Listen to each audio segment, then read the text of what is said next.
இந்த படம் மாபெரும் வெற்றி படமாக்கி கொடுத்த மதுரை மக்களுக்கும் தமிழக மக்கள் அனைவருக்கும் என் சார்பாகவும் என்னுடைய தயாரிப்பாளர் SSR சத்யா ஜெனிஃபர் மார்க்கெட் அவர்கள் சார்பாகவும் உங்கள் அனைவருக்கும் உங்கள் பொற்பாதங்களை பணிந்து நன்றி தெரிவிச்சுக்கிறேன்.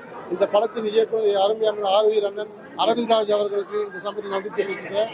இந்த படம் ரிலீஸ் ஆவதற்கு உழைத்த அண்ணன் ரத்னவேல் பாண்டியன் அவர்களுக்கும் இன்னும் நிறைய பேர் இருக்காங்க, நிறைய பேர் சொல்லிகிட்டே இருக்கிறோம். பட் எங்களுக்கு அடுத்தடுத்த வேலைகள் இருப்பதா, அடுத்தடுத்த தேட்டருக்கு போகிறோம்.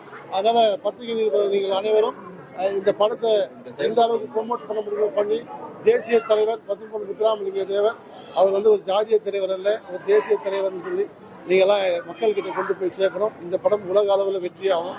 இதுதான் என்னுடைய இந்த பிறவியினுடைய பயணம் இருக்குன்னு கேட்டுக்கிறேன். நன்றி, வணக்கம். இல்லை எனக்கு மகிழ்ச்சியில் எல்லாமே காலில் விழுவாங்க. நீங்கள் தான் ஐயா சொல்லி நான் தான் பசும்பொன் முத்துராமலிங்க தேவர் காலுக்கு சமமாக மாட்டேன். நான் ஒரு போன ஜென்மத்தில் நாயாவும் நிறையாவும் வீட்டில் பிறந்திருக்கலாம்.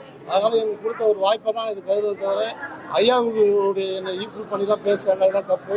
நான் ஐயாவுக்காக இந்த ஜென்மத்தில் நான் பிறந்திருக்கேன். நிச்சயமா இந்த ஜென்மம் ஃபுல்லாக அவருக்கு நன்றி கட்டப்பட்டேன். எந்த அளவுக்கு உள்வாங்கி அவரை போல நடிக்கிறதுக்கு முயற்சி இல்லை, அது நான் என்னால் சொல்ல முடியல. நான் உண்மையிலே அவரை மனசுக்குள்ளே நினைச்சு ஒவ்வொரு நிமிஷமும் நான் என்ன பண்ணியிருப்பேன் இதுக்கு எல்லாருக்கும் சொல்லியிருக்கேன். இந்த நிமிடம் கூட கண்ணை முன்னாடி வந்து ஐயா நிற்பார். அது மாதிரி அவரை உள்ள வாங்கி வச்சுருக்கேன். அவர் இன்னும் வாழ்ந்துட்டு இருக்காரு. அவர் வாழும் கடவுள்.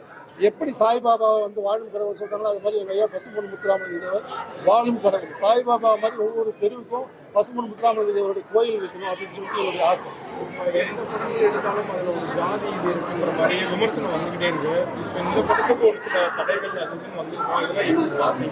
பசும்பொன் முத்துராமலிங்க தேவனால தடைகள் தான். தடைகள்லாம் உடைத்தது என்னுடைய ஐயாவினுடைய ஆசையுடன் எங்களுடைய ப்ரொடியூசர் தான் உடைச்சாரு. அவருக்கு இந்த சமயத்தில் நன்றி தெரிவிச்சுக்கிறேன். இது ஜாதிய படமே இல்லை. பசும்பொன் முத்துராமலிங்க தேவர் ஒரு ஜாதிக்கு மட்டும் சொந்தக்காரங்க. இவர் ஒரு தேசிய தலைவர் அப்படின்னு நான் டைட்டில் வச்சுருக்கேன். நீங்கள் படத்தை பார்த்தீங்கன்னா ஜாதிய படம் இல்லைன்னு நீங்கள் சொல்லுவீங்க. எந்த ஜாதிக்கும் சொந்தக்காரர்கள் ஒரு சாதிக்கு பிறந்த தலைவர் 7ஆம் படை முருகர். எங்கள் ஐயா பசும்பொன் முத்துராமலிங்க தேவர் 7ஆம் படை பிறந்தவர்.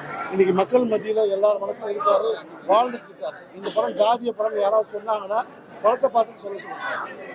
இந்த காலகட்டத்தில் வர படங்கள் அதிகமான வன்முறை அந்த மாதிரி இளைஞர்களை போதை இளைஞர்கள் மக்கள் இந்த படத்தை முக்கியமாக பார்க்கணும். எதுக்காக பார்க்கணும்? ஐயா பசும்பொன் முத்துராமலிங்க தேவர் எப்படி வாழ்ந்தாரு, அவர் எப்படி வாழ்ந்து கொண்டு இருக்கிறார். உலகத்தில் எந்த அரசியல் தலைவருக்கும் கிடைக்காத கடவுளுன்ற ஒரு அங்கீகாரம் அவருக்கு மட்டும் ஏன் கிடைச்சிருக்கு அப்படின்னு நீங்கள் பார்த்தீங்கன்னா எல்லா மக்களும் புரிஞ்சுக்குவாங்க. எந்த அரசியல் தலைவரும் இது கடவுளை உலகத்தில் யாருமே கொண்டாடினதே கிடையாது. அவரை மட்டும் தான் இன்னைக்கு கொண்டாடிட்டு இருக்கோம். அதனால் இந்த படத்தை பார்த்தீங்கன்னா எப்படி இது